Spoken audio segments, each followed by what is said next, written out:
Kwoklyn Wan, welcome. Thank you for having me. To the show. Very good to see you. Your family. Yes. Came here from Hong Kong. That's right. A few years ago. Yeah, well, before I was born anyway, so... Well, yeah.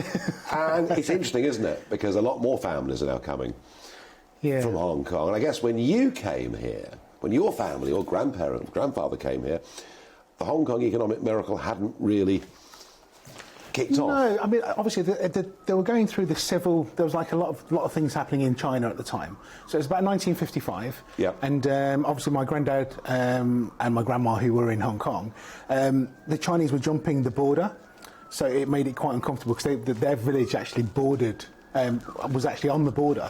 So, and they had they were given the opportunity to move to England. And so my granddad jumped on a boat, and literally was a slow boat from China. It took a month to get here. And slowly started to bring the family over. So.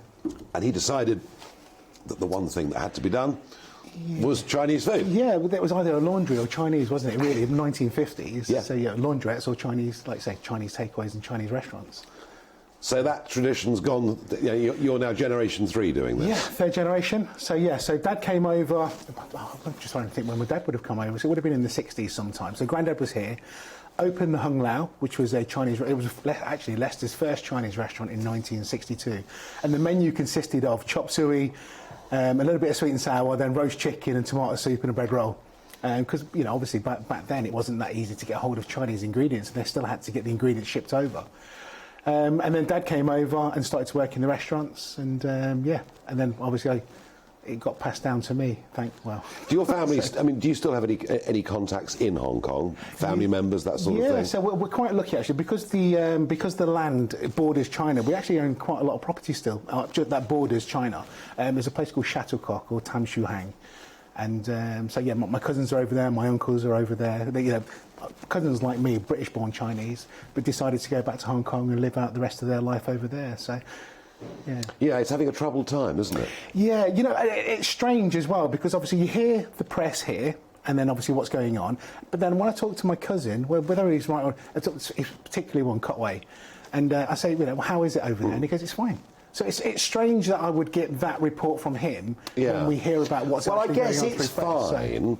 If you're not critical of the government or wanting to stand in an election for a party that's not aligned with the Chinese Communist Party. But I guess if you're just living your life... That's it. I think if you keep yourself to yourself and you just get on with your job or get on with your life, I don't think there's a problem. But then, like you say, there are other Chinese that I know that have recently come to England, and they've had to come to England because they've said something out of turn or out of line, and the Chinese government didn't like it, and all of a sudden they are literally running for their lives. So again, you're hearing one story from one person, another story from someone else. So, and I guess it's like same coin, two sides. Yeah. So Chinese cooking, Chinese restaurants, the culture of Chinese food here in this country has changed a bit since that restaurant opened in Leicester in 1962. Yeah, just a bit. Would you say, on balance, you think most Chinese restaurants are pretty good? I mean, how do you... When you look around... No is the answer. Right. I think the problem is now is that like I say, my generation and obviously the generation after me, are they really still going into restaurants? So you can go to a restaurant, like back in the day, you go to a Chinese restaurant, you can guarantee if you ordered the roast duck or the sweet and sour or even a curry, you were pretty much guaranteed to get a certain standard. Yeah. Whereas now I think it's been diluted down so much that now it really is hit and miss. And the thing is, we can go to a Chinese restaurant or takeaway and we can have one meal and it's fantastic. What a great meal. We go back the following week and it's rubbish. Why? Is the chef changed? Is there something not right? Is information not being passed down like it was? And I think it's not going to be long, to be quite honest. I think that, especially outside of London, that you're going to go to a Chinese. Well, you're not going to go to a Chinese restaurant or takeaway of any quality, to be quite honest, because it is being watered down so much. So, can we cook it better at home? Yes, we can. With your help. He's got books to sell. I mean, that's what it's really all about. But that's what you've tried to do, isn't it? Through the books, series of books that you've produced, and obviously through TV and the stuff that you're doing, increasingly, you're trying to help people at home to learn how to cook this. Is it easy? It is really easy, and I think there's this misconception that Chinese food is difficult. Now, don't get me wrong, if you're going to cook a proper Chinese meal, you have to use Chinese ingredients. Now, that might sound like it's common sense, but it's not, because you can walk into any major supermarket now and you can buy a soy sauce or an oyster sauce or even a five-spice. The problem is, because it's not the authentic taste that you would get from a Chinese supermarket, you're then doing your chili and salt ribs, or you're cooking a chow mein that's got oyster sauce in it, and it's tasting a little bit off. It could be it's a little bit more sour, or it's too sweet, or the five spice just really hasn't got that punch. So, you know, when I tell anybody, really, if you're going to cook Chinese food, use Chinese ingredients. Where do they get them from? It's so easy these days. I don't know any major city that doesn't have a Chinese or Oriental supermarket, and you've got Amazon, to be quite honest. I mean, like, you know, the pros and cons of Amazon, but the pro is that you can get anything. It can be delivered at your door next day. All of this stuff could be with you within 24 hours. Yeah. It's very interesting. I mean, I got the feeling with lockdown, restaurants closed, pubs closed. Yes, people were queuing at supermarkets and all the rest of it, but actually people were going to butchers and fishmongers kind of in a way that these local businesses hadn't seen before, and wanting to learn about different cuts of fish and meat and all the rest of it. And I'm guessing in your game that lockdown must have been quite good.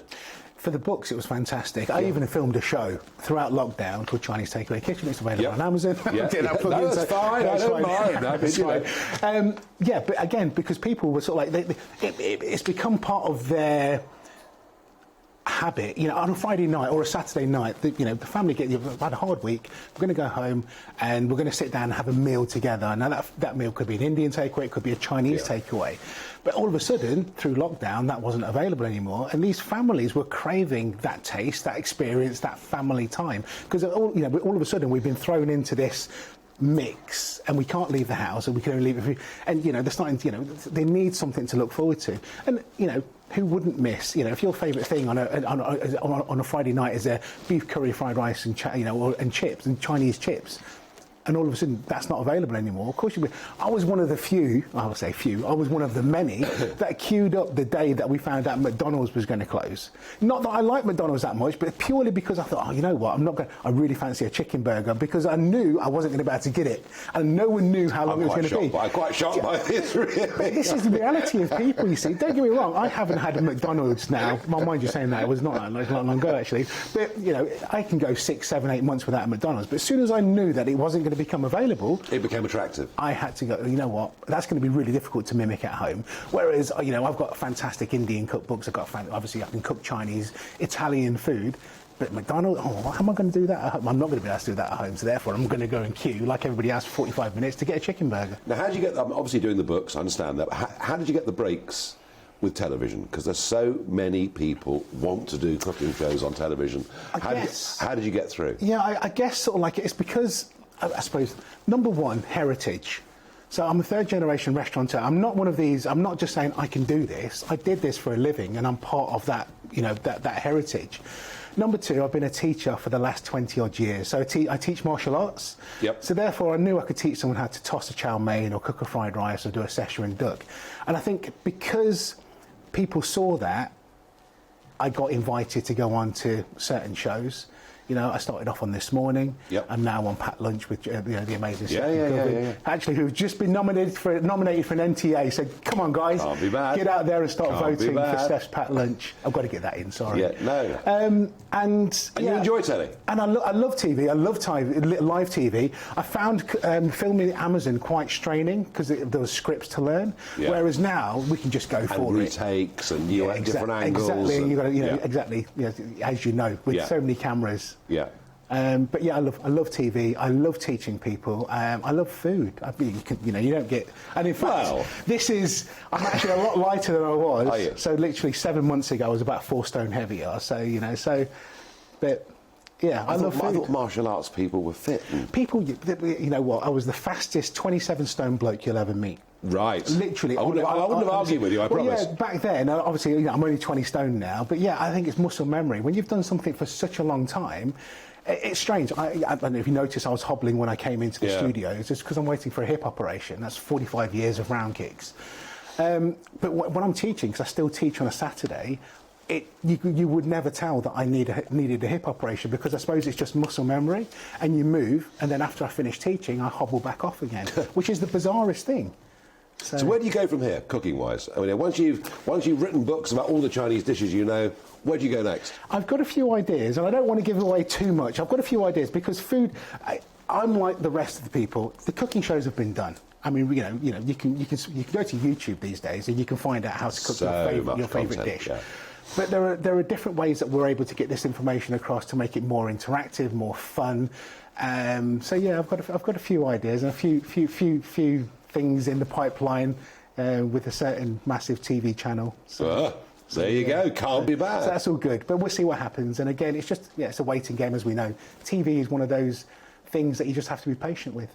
Well, I tell you what, I wish you well, wish you luck. Thank you very much indeed for coming on with us. Welcome to the GB News YouTube channel. You can watch us live 24 hours a day, catch up on your favourite shows, and join in the conversation in the comments below.